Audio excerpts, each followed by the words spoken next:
Today's interview is with Kelly Stinson and Anselmo Torres.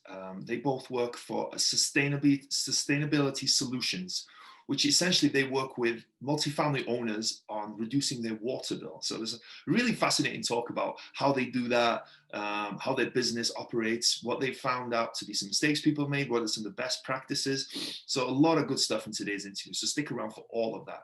As always, like and subscribe on Wrestling with Real Estate, the YouTube channel. Go to the WWRE Podcast and give me a 5-star rating and write me a review if you think it's worthy, and I'm sure it is, because those reviews and 5-star ratings really help us grow this platform and continue to pump out great content. And if you're interested in real estate, whatever capacity that is, I'd love to get to know you, see if there's any way I can help you whatsoever. So if you go the link in the description down below, there's a sign-up page there. You can sign up and we can get on a call, or you can go to wrestlingwithrealestate.com, and same thing, there's going to be a sign-up page there, and we can just hop on a call and have a great conversation about real estate. And I really would love to help as many of you as possible. But before all of that, enjoy today's great interview with Sustainability Solutions.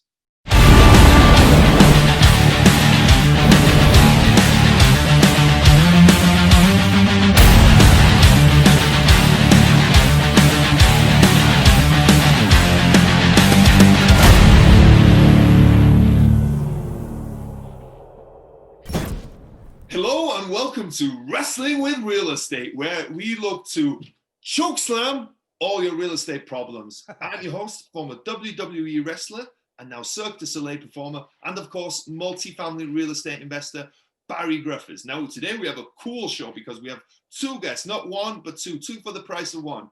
So we have Kelly Stinson with us. I'm sorry if I mispronounced that. And Anselmo Torres with us. How are you guys doing?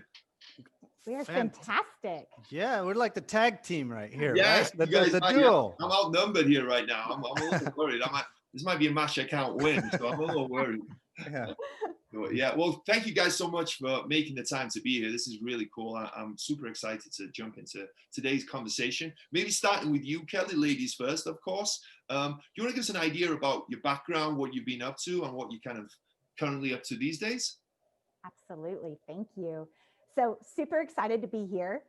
Wanted to, say thank you for that. So I grew up in Southern California, and through graduating high school, relocated to Oklahoma for college. So talk about, a SoCal girl, going to Oklahoma, and decided I'm going to stay in the Midwest, right? And this is where I am. But through my professional journey, I worked for an organization who is a global maintenance, repair, and operations distributor. And through that engagement, found my passion for water and energy conservation. And I helped that company launch their energy services division. And through the networking, and of course, in this industry, right, networking is key. Through that networking, I was introduced to the group here at SAS, and super excited. So about 3.5 years ago, I made the transition over because I'm able to fulfill my personal platform and goal around conserving the world's most precious resource. And I get to focus on the educating and providing the services related to that. So that is where we are. And somewhere along the journey here, the last couple of years, I picked up the nickname, the Potty Princess. So I hope, we get some chuckles out of that, right? But I did not create that. One of my colleagues had just, shared that as a funny introduction at a networking event we were at, and it stuck. And so then, at first it was more of a joke, right, with my kids. And then I'm like, oh, wow, I really am going to embrace this. So I'm not offended if you call me that, and you may not remember my name or our company, but you'll be like, oh yeah, that guy in the Potty Princess, they were talking about the stuff around water conservation. Yeah, we need to hone in on that a little bit more. That's so awesome. Yeah. So Anselmo and I met, what was it, like 3 years ago? Yeah, about 3 years ago. Yeah. And then we kind of partnered up. And so Anselmo, if you want to share about, your journey through this. Absolutely. Thank you. So Kelly does wear that crown proudly now, though. So she is had rightfully earned it. Uh, I don't have any cool nickname yet. I'm working on it, but I grew up in Wilcox, Arizona, a real small town. Um, my dad was an engineer, so there's not a lot of water in Wilcox, Arizona. So it's all about efficiencies and everything that we did. So I kind of had that mindset growing up. And then roughly maybe 5, 6 years ago, a friend of mine who's involved in real estate, multifamily real estate, had an idea of how to uh, just monitor his property's water consumption because he was tired of getting that unexpected, really high water bill and trying to figure out where he was going to get the money to pay for that bill. So we created a software monitoring program called Leak Aware at the time, and then put it together, turned it into a software.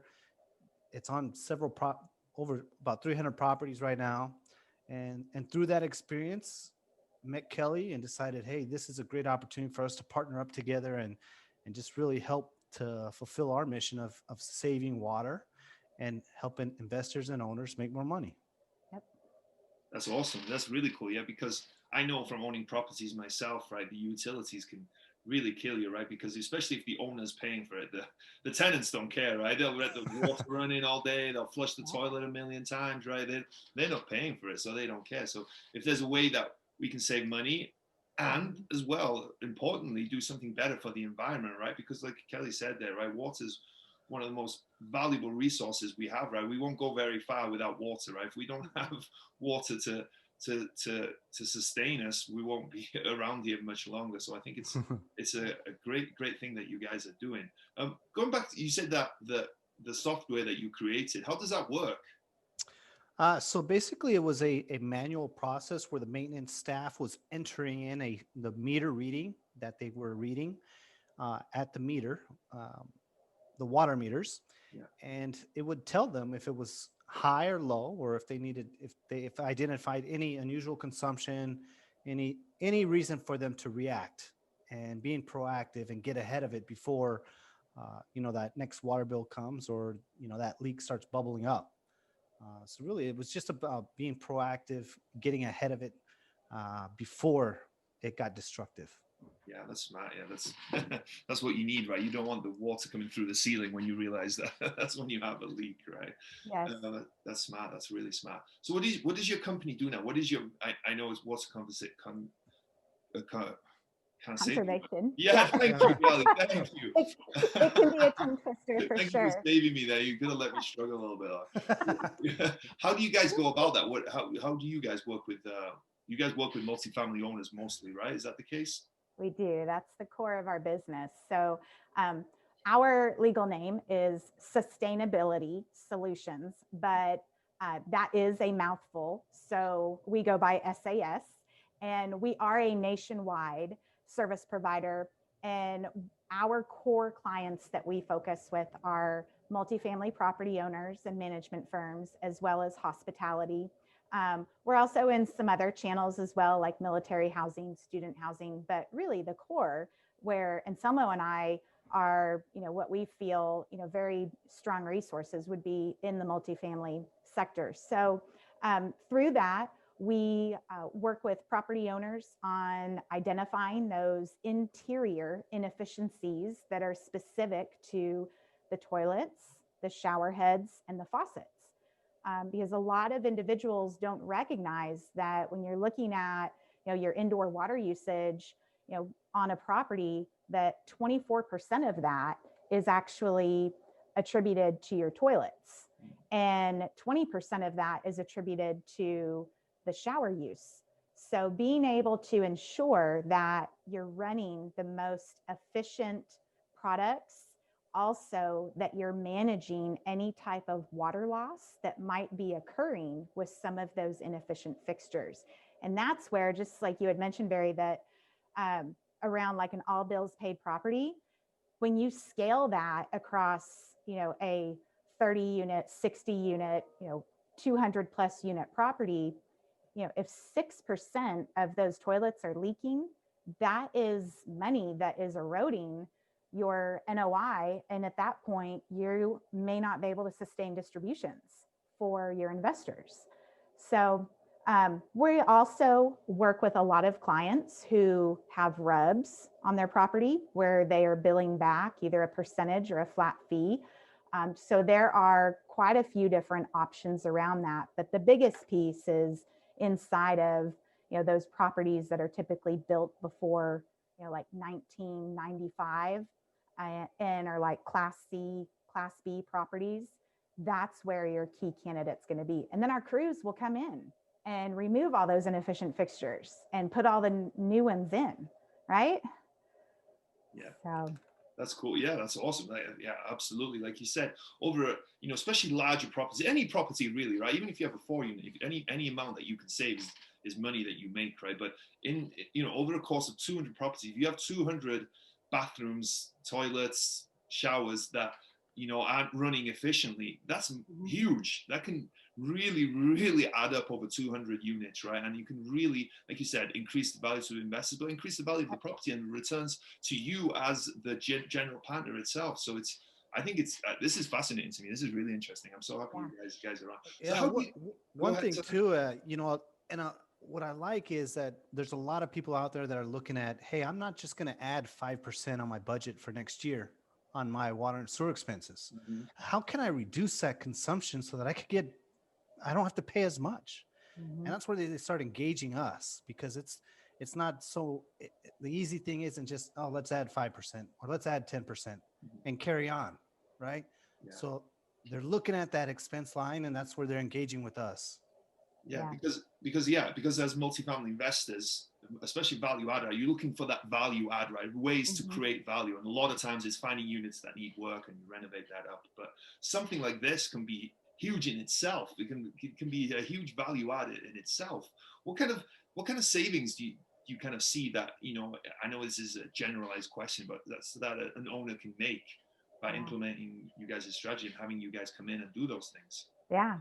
So, it really varies on the condition of the property and also where it's located in the country, because the water and sewer rates are going to vary in certain markets. But typically, we will be able to deliver somewhere between a 30 to 60% reduction on the water and sewer expense line. And just to kind of put this into like a financial perspective, if you had a 200 bathroom property, and let's just say it's, $50,000 investment to upgrade all the fixtures, have us consult and manage all of that, then year one, you're seeing a $50,000 reduction on that water and sewer expense line. Then if you're running at, a 6.5 cap, which I know, cap rates are compressing, but if you're running at a 6.5 cap rate, that's a $769,000 asset value boost. And, for us as investors out there, we're running these properties as businesses, right? So when we're looking to reposition this property, we have to find other areas to be able to boost the asset value. And this is tested, on a weekly basis. We're consistently posting up stories that are occurring. And I mean, we're nationwide. So we've seen a gamut of properties. And Selmo, how many units have you walked now? Over 30,000 units, over 300 properties. It's crazy. Usually I tend to believe I've seen everything. I was going to ask you about that. Right. Yeah. That's a lot of potties. Yeah. Hey, what are some interesting things that you've seen, if you can divulge some interesting stories? You must have some 1 or 2 horror stories that you've had. Our camera roll and our video roll is like, it's gold. I'm waiting for Netflix to reach out to us because they want to, to see if they want to run a reality show with us behind the scenes on, like multifamily rehab, because we've got it. I mean, we've got the perfect, hook, line, and sinker. So I don't know. I've seen some really interesting things. I'd say some of the really old toilets that were like the powder blue. So we're dating back to like the late 50s. So those toilets are running like 7 gallons of flush. Wow. Or the maintenance staff that doesn't understand what a rough-in is. And the rough-in is the distance from the back of the wall to the bolts, to the floor bolts around the flange, and not understanding that toilets are available in a 10-inch or a 12-inch. And they might have a 10-inch rough-in, but they're ordering a 12-inch and they're actually cutting a hole in the wall and recessing the toilet. Oh, wow. Yeah, we've seen that. What would you say, Anselmo? Oh, so I mean, besides cleanliness, that's That's a good hard. But one of the craziest experiences that I had was we were walking this apartment complex in Florida, and one of the rooms had I could hear like a shower just running nonstop. And I walked into the room and couldn't access the bathroom because there was a cabinet in front of the door. I asked the resident, "Hey, can I get into that bathroom because I hear water running?" And they said, "Yes, we know, but we have it closed." And I said, "Well, why?" So they opened it for me, and that water, the whole room, the whole bathroom was moldy because it had been running for about 9 months like that, right? The residents just didn't bother to report that faucet, the shower faucet was just running. Yeah. So luckily the owner was with me when he was walking, and I called him into the unit and said, "Hey, check, this is what's going on." He could not believe it. Just could not believe it. But it's really common. It's amazing how common unreported leaks are on a multifamily property, especially in all bills paid, but also even in rubs, because like in that case, that may increase the water bill overall by about $1,000. But if you're spreading it between 300 residents, that small incremental increase doesn't move the needle for them. So it's important to, I always say, it's important to monitor your water consumption and make sure that it's not going up. And if it is going up, is it going up because of occupancy or seasonality, or what's the reason? But if it's just going up and continuously going up, you got to walk the units, check out what's going on that property. Yep. Yeah. Like you said, that's such a good point. You think, on the RUBS, a ratio utility bill back system, that essentially the tenants pay for what they use, right? But like you said, if they run that water for a month and it goes up $1,000 over 300 units, that's barely touching them. They're barely going up. And a lot of these tenants, unfortunately, they don't care. And this is not an attack on tenants, right? There's plenty of good tenants, but there's plenty of bad ones out there as well. Unfortunately, I'm sure you guys have seen it, right? It's unfortunate that they just don't seem to care, and it's just you've got to try and mitigate that, right, and try and find out ways to kind of avoid the costs that go along with that, because it can really add up. So how do your company work with someone, right? So say someone like myself owns a multifamily property, says, "Hey, I'm interested in lowering my utility costs, my water costs. What do I go about it? What's the next step? Where do we go from here?" There's a couple of different ways. So if you're an existing property owner, and let's say, for example, and we're getting this on a consistent basis right now, that the owners closed at the end of last year or closed Q1, and they had their business plan all built out. And part of that business plan was running interior upgrades and counters, flooring, stuff like that. And then in return, they're going to be able to benefit from a rent bump. Well, bam, we hit the pandemic, and you have that amount of time that was suspended from being able to enter into units unless it was a critical work order. And then even if you are able to run upgrades right now, which, by the way, our crews have been out in the field since the middle of May, traveling the country. So we're doing it safely. We were leading the way with a lot of other service providers on, hey, what is your safe entry plan on properties? But what we're seeing now is that with some of these owners not being able to implement their plan and do a rent increase right now, unless it's a turn, then they're having to look to other ways to make sure that they're achieving their cash flow targets and keep their investors secure and happy. And the most innovative and the most open investors are the ones that night and day are looking for every single opportunity right now to come out the other side of the pandemic better than ever. And so they're seeing that. So while water conservation may have been in phase 2 or phase 3, now it's being bumped up to phase 1. So you would just reach out to us, and typically we'll just ask for, some preliminary information, because based upon some of our assumptions, some information that you share with us, we can run a very, very conservative analysis of what we think is on the property, and then where we suggest you should strive to get to based upon your occupancy. And then we have a lot of owners that are constantly looking for the next deal. We're all looking for the next deal, right?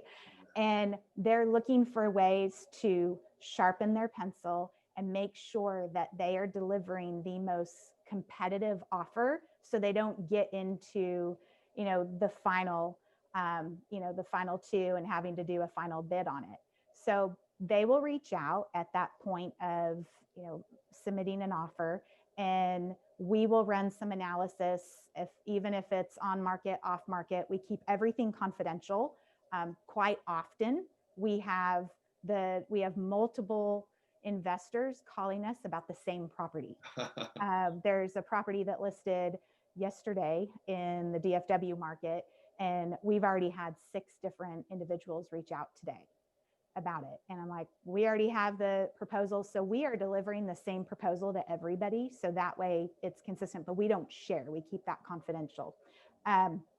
So at that point, you're able to keep it, keep a business plan together, be able to determine if it makes sense for the savings. If you move forward, then that's where we would transition into what we would call a full assessment. And Anselmo can kind of speak to that, because he helped us with launching what the full assessment should look like and why that would be beneficial to our owners. Yeah, so that's part of the reason why I've been in 30,000 units, over the course of the last 3 years, is how do we, before we even start a project, what kind of information do we want to capture and what kind of things are we looking for? So we'll go into a unit, and while we're in that unit, we're documenting the fixture flow rates of your toilets, your shower heads, your aerators, and your aerators are on your bathroom faucet as well as your kitchen faucet. And then we'll document any front of the wall leaks that we come across, because like every multifamily property, there's leaks taking place. So it's important for us to capture that information and share it back to the ownership, so that when we're done with our assessment, we can tell you every fixture and the flow rate of that fixture that's on your property, as well as all the leaks that we came across on your property. What also helps is, especially for our install, is if we come across issues that may stall an install. So is it flooring issues? Is it a rough-in issue? Is it, make sure we got to order the right product. Can the property even sustain a low flow fixture? So we gather all that information on the front side, so that when we actually go out to do the install, we're there, we're in and out, we're efficient, our teams are doing what they're doing, and minimizing the impact on the resident as well as the property and the owner. Yep. That's really interesting. Yeah, that's great. I love that. I love that. That's, it just makes so much sense to me. I think, Kelly, you brought up some really interesting points. Is, for one, currently, when you're not able to implement that value add, there's another way right here that is clear as day, can make you money, right? And that can keep your investors happy, right? That you can still hand out distributions where if you haven't been finding ways of add value and increase that NOI that you were predicting, right? You've got some unhappy investors, right? Which is never a good thing as syndicators. You always want to keep happy investors. And there's a way that's clear as day here that you can do that. And another thing is that, you were saying, I'm drawing a blank here now. You were saying, it'll come back to me. It'll come back to me. But what are you finding that? Sharpening a pencil. Sorry. So when you were saying the shopping, so it's super competitive, like you said, right? Multifamily is one of the most competitive spaces there is right now, right? And you pointed that out. Property came on yesterday, and you have 6 groups already reaching out to you. So that's only the groups that reach out to you. Who knows how many other people are looking at that property? So it's super competitive. So you don't want to overpay for anything, but you want to make sure that you understand everything that goes into that property and understand where you can get the NOI at, right? And with this strategy, you're seeing another way to increase that NOI, which might mean that you can increase the price a little bit, but still provide the same returns to those investors, which means that you can maybe get a property that you probably may not have been able to get otherwise. So I think that's brilliant. I think those are points that are really good for people to. I mean, how many times have you lost a deal, right? And you're like, oh, the individual that won that, they are overpaying for it, and it's just it's not going to cash flow. It's probably because they probably won it because they have, some of those innovative perspectives to model it that actually works, right? Because each class of property is going to be different. I hear a lot about, providing, closet organization on properties. Sometimes that may not be, ideal in a class C, but it certainly would in a higher class B or a class A, and that can be, an additional, line of income. So being able to stay, in, the educational side, the awareness side of what is available, because, historically, and when I started, our journey with SAS 3.5 years ago, everything was about like water conservation and the green, and you get the feel good. But what I found is that, at the time, like 90% of the properties that were implementing these types of projects, it's because they were taking advantage of one of the Fannie or Freddie green loans. And, you get a reduced, as an owner, you get a reduced interest rate, typically, up to 10 basis points in exchange for reducing the water and energy consumption by 30% on the property. And it's 30% now. I mean, 3 years ago, it was 20%. But I found that as we were working and engaging with these owners, that they didn't understand the correlation of this project and what it was going to do to their expense line. That they're like, hey, the lender just said I have to do it. And here's what the Schedule 6 is. And we just got to put this stuff in. And so that's where Anselmo and I decided, wow, we need to find a way to bridge the gap on some of these resources for these owners, because multifamily is such a stable asset to be investing in. And certainly we have, we've, witnessed that this year, right? Some better than others, but, at least you're not in the stock market, right? So through that, we've been really on this educational tour, spreading the word about, hey, yes, this is great for the environment, but, this is also how it's going to benefit you on improving the operating income on the property. Yeah, that's awesome. That's awesome. I think, like you said, it's just misunderstood. And I was going to ask you about the green program, actually, because that's, again, we're talking about maybe might seem like fine margin, 10 basis points, but on a large loan, you're buying a $20 million, $30 million property. That really adds up. That can be a lot of money. Yep. It's huge. And also, like on the green program, you're able to get a higher loan to value ratio as well. And everything, everything will go into escrow. Now, the great thing is that the green program is back. It's only back with Freddie. It's only back with Fannie at this time. But because interest rates are so low right now, that is not a very popular loan product. There are other loan products that are, a little bit more beneficial. And, the return on investment on these types of projects is typically 12 to 14 months. You get into the Tulsa market, and we typically see like 8 to 9 month ROI, because that sewer rate is like 3 times what the water rate is. And, the owners up there have had those properties for, 20, 25 years. They haven't done any interior upgrades. And they may have upgraded the flooring, but then they've got, this giant water waster that's, 35 years old. So these are some of the some of the little nuggets that hopefully your listeners will take away today. Yeah. What do you think is the biggest misconception from owners about this program, about using you guys and kind of implementing this strategy? That it doesn't work.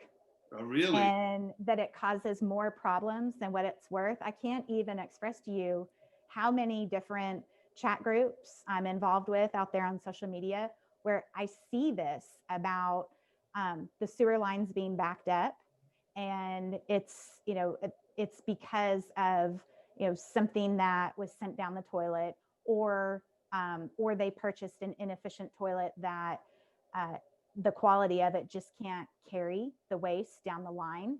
And Anselmo and I joke about this all the time because there's so many toilets on the market today, and you don't really think about it, but as the toilet has evolved over the last 40 years, there hasn't been anything that's changed in the technology of it, other than the fact that it's a little bit, cleaner design, and it's a smaller footprint, and it's using less water, but it's still using the same components of your fluid master, fill valve, and your flapper.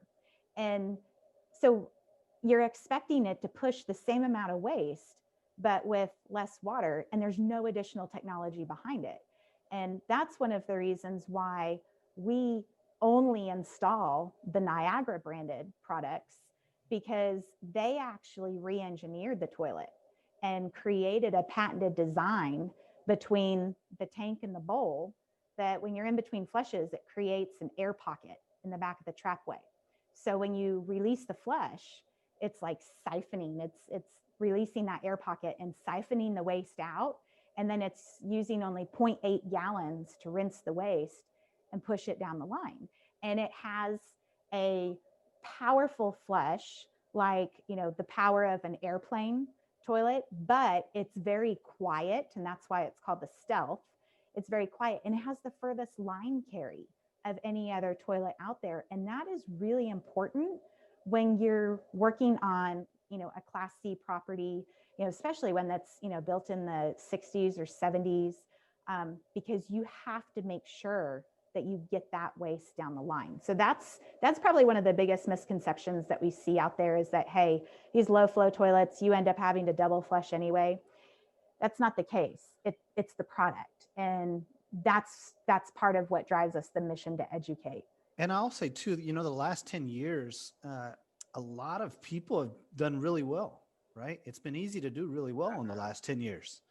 I think these next couple of years, it's those that can really operate, right? And it's going to be more challenging. So it's not going to be as easy to accomplish some of those rent bumps in some markets as it was before. So, looking at the expense line, how can I reduce that expense line to improve my NOI? I think those operators are going to do really well here in the next couple of years. Yeah, I think you're completely right. You could have bought a property 5 years ago, and no matter what you would have done, you would have made money, right? You could have overpaid for it, managed it poorly, and just because of rents going up, valuation, cap rates compressing, all that stuff is just led to, maybe not the smartest people making money, but like you said, things are tightening up now, definitely tightening up, and there's way more competition than there ever was. And, who knows if rents are going to continue at the same trajectory. You've got to find other ways to kind of make money and to kind of increase that NOI and to be a better operator, right? And I think this is a great way that you can kind of do that. What, on average, if you had to guess, and this is, again, I'm asking high level just to give people an idea per unit, if you're doing everything, what would that look like cost wise? And obviously it's going to differ from the Midwest to California, right? But just as an idea, so that people have some kind of semblance of what it looks like. Yeah, I mean, once you place together all of the material, like the toilets, the shower heads, the aerators, you wrap in, any of the dumpster fees, drop in the trailer, all of the labor associated with this, you're looking less than $300 a bathroom. And, for example, like if you walked into like Home Depot and you tried to, purchase one of these toilets off the shelf, you're going to pay about $169 for that. So at that point, then you're having to take your team to facilitate, a large install. And when our crews are able to enter into 50 to 60 bathrooms a day, you're going to be able to achieve your savings, in that next, full monthly billing cycle, and not next year, right? We need to improve that cash flow now. But in addition to that, you're dealing with plumbing, and there's a lot of uncertainty around that. And a lot of those angle stops, the valves that are sitting behind the toilet, those have not been turned in years. And so if you go and you turn that, and we've seen this a lot, they'll start to drip, or all of a sudden the handle just breaks off and you're just shooting water out. And you don't want your maintenance staff standing around figuring out what to do, and then having, their time allocated to bring in the dryers and stuff like that. And then potentially having to put a claim on your insurance and potentially increase your premium next year. That's what we do. We have processes in place for a quick cap in the event of one of those unplanned, surges. And then we work through very quickly on how to address it. So we protect the residents, home, as much as we can. And then it's on our liability insurance if something occurs, right? So that takes a lot off of the ownership group. So from a cost management standpoint, that's something I think a lot of owners forget about when they're evaluating taking it in-house or partnering turnkey. Yeah, that's and really... these crews are doing like 50 to 60 toilets a day. So I think of like a wrestler, right? When you're throwing somebody out over your shoulder. They're up the shoulder, going up the stairs. Yes. Right. And they're like hustling. It's incredible. And it's not people that, are like a day labor or, temps. These are individuals that are like pods of crews. Typically it's a mix of like a little family pod of like uncle and nephews and friends. And they travel the country together, and they've been doing this for 7+ years, and they love it. And, it's like, wow, that's serious. That's beast mode right there. I mean, you don't need to be running CrossFit. You don't need to go to Camp Gladiator. You just need to go hang out, on one of our job sites for a day and haul those potties. Because at the end of the day, once they get them all down the stairs and load them on the trailer, they got to go in the dumpster. So talk about taking out some aggression at the end of the day and stress, and you're just chunking these things into the dumpster, watching that porcelain shatter. I mean, it's wild. It is really, it's a neat process. Those guys are on a good workout regime then, right? on the daily. Is there like a unit size that doesn't work, right? Do you do single families, or does it need to be 10+ units, 100+ units? Is there a size that works and doesn't work? There is. Now, every property, every bathroom, we would love to have the opportunity for everybody to consider, making sure that the most efficient products are in there and that they're, reducing any type of water loss that's occurring. But we will engage and consult with you on, any size property, whether it's a, 4-plex or a 400 unit property. But we typically share that if it's 50 bathrooms or more, that's where it really warrants to have a turnkey provider come in and facilitate that installation. Other than that, if it's less than 50 bathrooms, then we can provide the product and then work with you guys where you can use your in-house crew or a local plumber to place it in. That makes sense. Yeah, that's good to know that. And you guys have obviously got to have a certain amount of bathrooms, right? Otherwise you can't be doing one single family home in Florida and then another one in Vegas, right? If you're going to be traveling, it's got to be worth it. That's cool.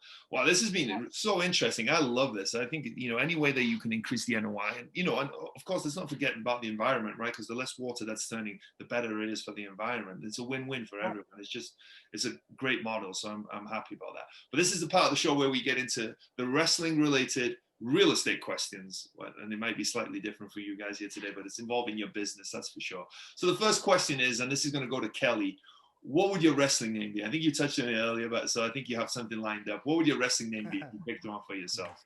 I think, if I had to go with a wrestler name and my wrestling name in, my professional living, I think I would go with like the Potty Pow. Okay, the potty pow. We should have said the potty pow, not the potty poo. That's okay. Cool. That's Awesome. awesome. Well, and this one's gone to Anselmo. So if every wrestler has a special move, right? It's their biggest strength, that special move. What is your special move in your business and in your real estate? Mine would be the silent flush, and it would be kind of like a DDT, back in the day. So that's what I picture it being is, the silent flush and just bringing them down to the mat.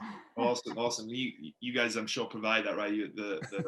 The potties that you bring in there, they're pretty silent, I think you guys said. So that's pretty cool. There's nothing worse than I have a 15-month-old son, so I can't even flush my toilet at night if I'm peeing because otherwise he's going to wake him up. So I need one of those in my house. You need one of our potties then. Yeah, exactly.